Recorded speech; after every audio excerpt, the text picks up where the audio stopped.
tuna, and then eggplant.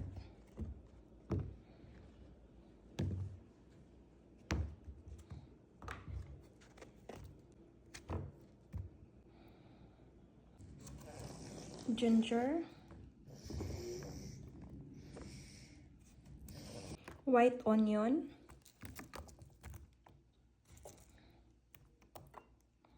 then lagyan ko ng ganito, medyo maanghang.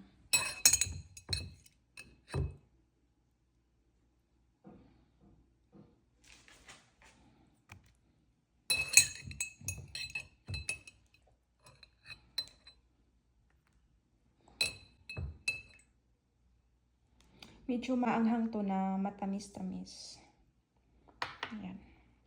Lagyan natin ng soy sauce. Since wala akong suka, yung dato puti vinegar, so ito yung available ko sa ref. So rice vinegar lang yung ilagay ko. Ubusin ko na to. Lagyan ko ng konting avocado oil.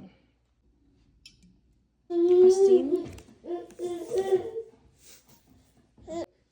paminta, magic sarap, konting tubig.